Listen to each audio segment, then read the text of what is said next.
হরে কৃষ্ণ। সামনেই 24শে আগস্ট সোমবার 2026 সাল, শ্রাবণ মাসের শুক্লপক্ষের একাদশী, পবিত্র রোপণী একাদশী। আর ওই দিন থেকেই শুরু হয়ে যাচ্ছে শ্রী শ্রী রাধা গোবিন্দের শ্রী শ্রী ঝুলন যাত্রা মহামহোৎসব। সমস্ত ভক্তবৃন্দ তারা উৎসুক হয়ে থাকেন কবে এই দিনটি আসবে এবং কবে শ্রী শ্রী রাধা গোবিন্দকে বা রাধা মাধবকে আমরা আমাদের সামনে পাবো এবং আমরা দোলায় নাকে ঝুলাতে পারবো। স্কন্দ পুরাণে বর্ণনা করা হয়েছে, দোলে চ দোল গোবিন্দ, চাপে চ মধুসূদন, রথে চ বামনাং দৃষ্টা, পুনর্জন্ম ন বিদ্যতে। যদি শ্রী শ্রী রাধা গোবিন্দকে দোলনায় কেউ দোল দেন বা নৌকায় চাপিয়ে শ্রী শ্রী মধুসূদনকে ঘুরিয়ে নিয়ে আসেন, কিংবা রথে শ্রী শ্রী জগন্নাথ দেবকে দর্শন করেন, তাহলে তাকে আর পুনর্জন্ম নিতে হয় না, অর্থাৎ তিনি এই জন্মের পরেই ভগবত ধামে প্রত্যাবর্তন করেন। এই যে তিনটি ভগবানের মহা উৎসব, জ্যৈষ্ঠ, আষাঢ় এবং শ্রাবণ। জ্যৈষ্ঠ মাসে চন্দন যাত্রা এবং সলিল বিহার, ভগবানকে নৌকায় চাপিয়ে ভক্তরা খুব আনন্দ পান। আষাঢ় মাসে ভগবানকে রথে চড়িয়ে সারা নগর ভ্রমণ করান। আর শ্রাবণ মাসে এখন গরম কমে গেছে, গাছে কচি কচি পাতা বেরিয়েছে, চারিদিকে শুধু সবুজ আর সবুজ, ফুলে পাতায় বন জঙ্গল একদম পরিপূর্ণ, অপূর্ব রূপ। এই সময় ভক্তরা ভগবান শ্রী শ্রী রাধা গোবিন্দকে নিয়ে দোলনায় চাপিয়ে ঝুলন মহামহোৎসব উদযাপিত করেন। এই সমস্ত লীলাগুলি ভগবান করেন, কেননা এই সমস্ত লীলা যদি ভগবান না করতেন তাহলে আমরা কি শুনে আনন্দ পেতাম, আর আজকে আমরা কি বা করতাম। তো সেই সমস্ত লীলাকে অনুসরণ করে আজও ভগবান শ্রীকৃষ্ণের সমস্ত ভক্তরা সেই সমস্ত লীলাগুলিকে উদযাপন করেন এবং এই সমস্ত লীলা কথাগুলি শ্রবণ করে তারা পরম আনন্দ আস্বাদন করেন। মচ্চিত্তা মদগত প্রাণা বোধয়ন্ত পরস্পরম কথয়ন্তশ্চ মাম নিত্যং তুষ্যন্তি চ রমন্তি চ। ভগবান বলছেন, আমার ভক্তরা একে অপরকে আমার এই সমস্ত লীলা কথাগুলি বলে এবং অন্য ভক্তের কাছ থেকে শুনে তারা পরম আনন্দ এবং পরম সন্তোষ লাভ করেন। তো সামনে এই যে ঝুলন যাত্রা 24শে আগস্ট থেকে শুরু হচ্ছে, পবিত্র রোপণী একাদশীর দিন থেকে এটা চলবে আমাদের ইস্কনে 5 দিন, পুরী ধামে চলে 7 দিন, বৃন্দাবনে অধিকাংশ মন্দিরেই প্রায় 2 সপ্তাহ ধরে চলে এবং কোথাও কোথাও আবার জন্মাষ্টমী পর্যন্ত প্রায় 1 মাস ধরে এই ঝুলন যাত্রা উদযাপিত হয়। এই পৃথিবীতে ভগবান শ্রী শ্রী রাধা কৃষ্ণের যত মন্দির রয়েছে অধিকাংশ মন্দিরেই এই ঝুলন যাত্রা উৎসব উদযাপিত হয়। বিশেষ করে ইস্কনের মন্দিরগুলোতে তো অবশ্যই খুব আড়ম্বরপূর্ণভাবে এই ঝুলন যাত্রা উদযাপিত হয় এবং বৃন্দাবনেও প্রায় 500-এরও বেশি মন্দিরে এই ঝুলন যাত্রা উদযাপিত হয়। সন্ধ্যার দিকে এই উৎসব পালিত হয়। দুপুরবেলায় ভগবানকে রাজভোগ নিবেদন করা হয়, তারপর ভগবানকে রেস্ট দেওয়া হয়, তারপর 4টার সময় ভগবানের অল্টার খুলে দেওয়া হয় এবং ধীরে ধীরে শ্রী শ্রী রাধা মাধব বা রাধাকৃষ্ণকে এক সুন্দর দোলনায় চাপিয়ে এই ঝুলন যাত্রা শুরু করা হয়। সেই দোলনাকে বিভিন্ন রকম পাতা, ফুল, ফল দিয়ে সুন্দরভাবে সাজানো হয়। ভগবানের বসার জন্য খুব সুন্দর আসনকে সুসজ্জিত করা হয়।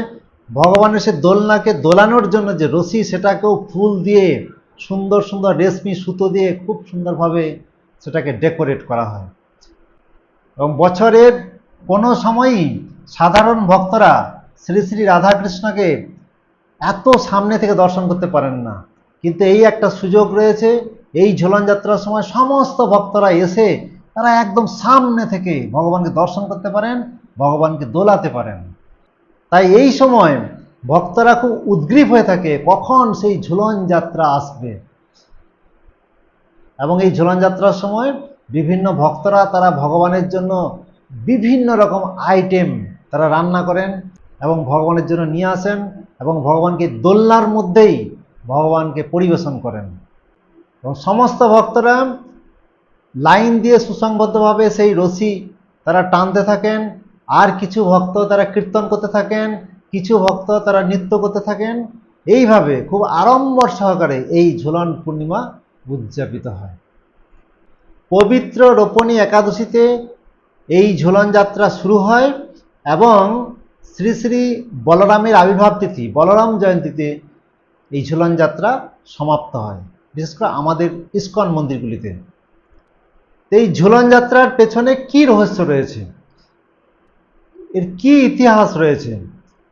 এর অনেক ইতিহাস রয়েছে, আমরা দু একটা বলার চেষ্টা করি।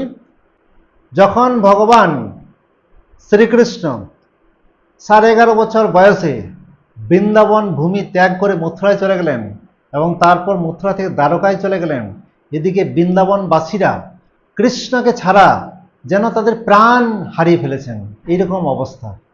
তারপর এক সময় সূর্যগ্রহণের সময় ভগবান শ্রীকৃষ্ণ দ্বারকা থেকে কুরুক্ষেত্রে এসেছিলেন সেখানে স্নান করার জন্য। ভগবান যে কুরুক্ষেত্রে এসছেন এই সুসংবাদটি ভগবানের প্রিয় ভক্ত নারদ মুনি বৃন্দাবনবাসীদের কাছে পৌঁছে দিলেন এবং তাদেরকে বললেন যে তোমরা কৃষ্ণকে ছাড়া যেন মৃতপ্রায় হয়ে গেছো, তোমরা যদি কৃষ্ণকে দর্শন করতে চাও তোমরা কুরুক্ষেত্রে যাও, সেখানে ভগবান শ্রীকৃষ্ণ আসছেন। নারদ মুনির কাছ থেকে এই সংবাদ পেয়ে সমস্ত বৃন্দাবনবাসী রাধারানীকে নিয়ে তারা চললেন কুরুক্ষেত্রে ধামে। সেখানে গিয়ে রাধারানী তার সখীদের পাঠালেন যে কৃষ্ণ কি অবস্থায় রয়েছেন, তাকে দর্শন করতে যাওয়া যাবে কি না ইত্যাদি তথ্য সংগ্রহ করার জন্য। তারপর রাধারানীর বেশ কয়েকজন সখী কৃষ্ণের কাছে গিয়ে যখন দেখলেন কৃষ্ণের বেশভূষা সব চেঞ্জ হয়ে গেছে। বৃন্দাবনে যখন কৃষ্ণ ছিলেন তখন কৃষ্ণ মাথায় ময়ূরপুচ্ছ পরতেন, সুন্দর লতা পাতা এবং ফুল দিয়ে তৈরি মালা মুকুট ইত্যাদি বানিয়ে পরতেন। কিন্তু এখন কৃষ্ণের সর্বাঙ্গ সোনায় মোড়া, মস্তকে সোনার মুকুট, গলায় সোনা এবং মণিমাণিক্যের বিভিন্ন রকমের হার মালা, হাতে সোনা কারুকার্য সমন্বিত বালা। এটা দর্শন করে সেই সমস্ত সখীরা অর্থাৎ রাধারানীর সখীরা তারা কিন্তু প্রসন্ন হলেন না। তারা গিয়ে রাধারানীকে যখন জানালেন যে কৃষ্ণের বেশভূষা সব চেঞ্জ হয়ে গেছে, মনেই হচ্ছে না যে সে আমাদের কৃষ্ণ। তো রাধারানী তখন মনের দুঃখে তিনি ভাবছেন তাহলে আর এখানে আমার থেকেই কি লাভ, আমি বৃন্দাবনেই ফিরে যাই। তো যখন রাধারানী বৃন্দাবনের দিকে ফিরে যাওয়ার জন্য প্রস্তুত, সেই মুহূর্তে যোগমায়া দেবী তিনি খুব দুঃখিত হয়েছেন। যোগমায়া দেবী সবসময় চান ভক্ত এবং ভগবানের মিলন ঘটাতে। রাধারানীর সাথে যদি কৃষ্ণের মিলন নাই হলো তাহলে যোগমায়া দেবী আর কি করলেন? তো তখন যোগমায়া দেবী এক বিশেষ ব্যবস্থা করলেন, এক সুন্দর কুঞ্জ স্থাপন করলেন, সেখানে দোলনার ব্যবস্থা করলেন এবং কয়েকজন সখী গিয়ে কৃষ্ণকে নিয়ে এলেন সেই কুঞ্জে এবং সুন্দরভাবে সে বৃন্দাবনের বেশে লতা পাতা ফুল ফল দিয়ে কৃষ্ণকে সাজালেন এবং সাজিয়ে সেই দোলনার মধ্যে স্থাপন করলেন।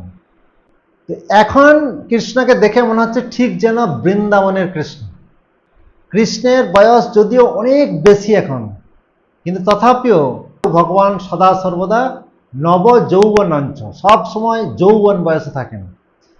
তাই এখন এই যে কুঞ্জে বিভিন্ন সখীরা কৃষ্ণকে সাজিয়ে দোলার মধ্যে বসিয়েছেন, দোলনার মধ্যে বসিয়েছেন, একদম বৃন্দাবনের কৃষ্ণ থেকে অভিন্ন, কোনো প্রকার কোনো পার্থক্য নেই। এই সময় রাধারানীর কিছু সখী তারা রাধারানীকে খবর দিলেন, হে রাধে তুমি এখন যেতে পারো, এখন কৃষ্ণ যেন সেই বৃন্দাবনে আমাদের কৃষ্ণের মতো রূপ ধারণ করেছে। তখন রাধারানীকে তারা সকলে নিয়ে গেলেন, কৃষ্ণের বাম পাশে রাধারানীকে বসালেন এবং সমস্ত ভক্তরা রাধারানী এবং কৃষ্ণকে একসাথে তারা দোলনায় দুলিয়ে অত্যন্ত আনন্দ আস্বাদন করলেন। তো এই একটা ঝুলন পূর্ণিমার ইতিহাস রয়েছে। আরেকটি, যখন রাধারানীর বিবাহ হয়ে গেল যাবট ধামে অভিমন্যু ঘোষের সাথে বা আয়ন ঘোষের সাথে, তো বৃন্দাবনের একটা রীতি রয়েছে, বিবাহিত মহিলারা তারা 12 মাসের কোনো মাসে বাপের বাড়িতে যাক কি না যাক, শ্রাবণ মাসে বাপের বাড়িতে যেতেই হবে। আমাদের পশ্চিমবঙ্গেও এই রীতি এখনো কিছুটা রয়েছে। সেখানেও নীতি রয়েছে যে মেয়েদের বিবাহের প্রথম বছর আষাঢ় মাস পালতে যায় বাপের বাড়িতে। তো এটা সেই বৃন্দাবনের রীতিরই অনুসরণ করা হয়। তো বৃন্দাবনে এরকম সিস্টেম ছিল যে প্রত্যেকটি বিবাহিত মহিলা শ্রাবণ মাস হলেই তারা বাপের বাড়িতে যাবেন। তাদের কোনো ভাই বা বাপের বাড়ি থেকে কোনো আত্মীয় এসে তাদেরকে নিয়ে যাবেন। এখন শ্রাবণ মাস পড়েছে, বেশ কিছুদিন অতিবাহিত হয়ে গেছে, কিন্তু রাধারানীকে নেওয়ার জন্য কেউ আসছেন না। রাধারানীর ভাই আছেন শ্রীদাম, কিন্তু এখনো পর্যন্ত রাধারানীর কাছে আসেনি। রাধারানীর শাশুড়ি জটিলা এবং তার ননদ কুটিলা, তারা দুজনে বলা বলি করছে, কই এখনো তো আমাদের বহুকে নিতে কেউ এলো না, তাহলে মনে হয় আসবে না, না এলে ভালোই হবে, আমরা আর কখনো রাধারানীকে বাপের বাড়িতে পাঠাবো না। এই কথা রাধারানী কখনো কখনো শুনতে পায়, খুব দুঃখ পায়, খুব চিন্তা করে, ভাই এখনো এলো না, কখন যে আসবে, আসবে কি আসবে না, খুব দুশ্চিন্তায় ছিলেন। এমনই সময় শ্রীদাম চলে এসেছেন রাধারানীর দরবারে যাবট ধামে এবং অনেক উপহার নিয়ে এসছেন, বিশেষ করে জটিলার কুটিলাকে সন্তুষ্ট করার জন্য। তো যখন জটিলা এবং কুটিলাকে সেই সমস্ত উপহার প্রদান করেছেন শ্রীদাম, তখন খুব খুশি হয়ে গেছেন তারা এবং বলছে, ঠিক আছে ঠিক আছে, তোমার বোনকে নিয়ে যাও, যতদিন ইচ্ছা বৌমা থাক সেখানে, তারপর যখন আবার আসতে চাইবে তখন নিয়ে আসবে। এইভাবে শ্রীদাম রাধারানীকে নিয়ে গেলেন নিজের বাড়িতে। বাপের বাড়িতে এলে মেয়েদের আনন্দের আর সীমা থাকে না। রাধারানীকে পেয়ে সমস্ত সখীরা তখন বনে গিয়ে খুব সুন্দরভাবে লতা পাতা দিয়ে খুব সুন্দর ঝুলা বানিয়ে দিলেন, দোলনা, এবং খুব সুন্দরভাবে ফুল দিয়ে সাজালেন এবং রাধারানীকে সবাই মিলে দোলাতে শুরু করলেন। আর সমস্ত রাধারানীর সখীরা তারা খুব আনন্দিত। অনেকে হয়তো শ্বশুরবাড়ি থেকে এসছেন, অনেকের বিবাহ হয়নি, নানান কথা তাদের চলছে।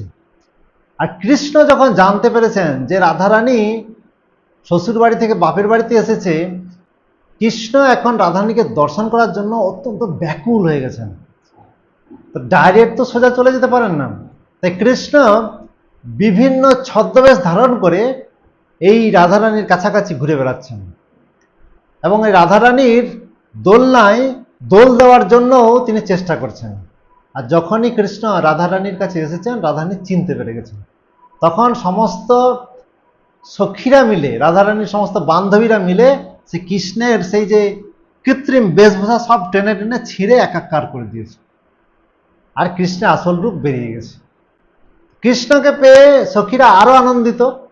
তখন কৃষ্ণকেও সুন্দরভাবে সাজিয়ে তারা রাধারানীর পাশে কৃষ্ণকে বসিয়ে পরম আনন্দে সমস্ত সখীরা রাধারানী এবং কৃষ্ণকে একত্রে দোল খাইয়েছিলেন। এই হচ্ছে ঝুলন যাত্রা মহামহোৎসব।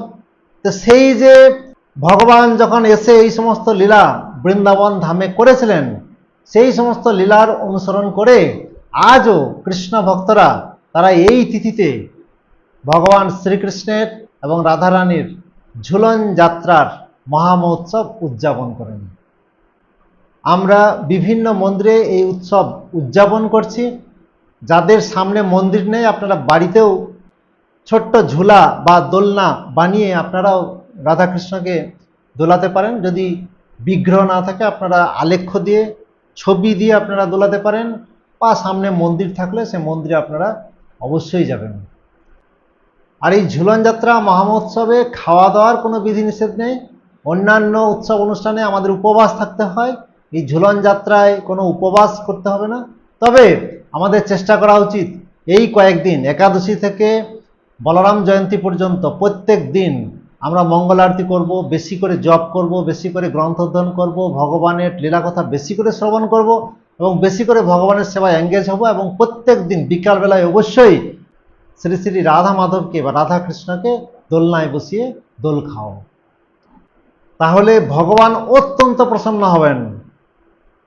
এবং পদ্মপুরাণে বলা হয়েছে, যদি কেউ এই রাধা কৃষ্ণের ঝুলন যাত্রা মহোৎসব উদযাপন করেন, এই সময় কেউ যদি রাধা মাধবকে দর্শন করেন, এই সময় কেউ যদি একবারও রাধা মাধবের ঝোলা টেনে ফেলেন বা দূর থেকে দর্শন করেন, তাহলে সহস্র যজ্ঞের ফল লাভ করেন এবং তার আর পুনর্জন্ম হয় না। তিনি এক জন্মেই ভগবদ্ধামে প্রত্যাবর্তন করেন। হরে কৃষ্ণ কৃষ্ণ কৃষ্ণ হরে হরে, হরে রাম রাম রাম হরে হরে।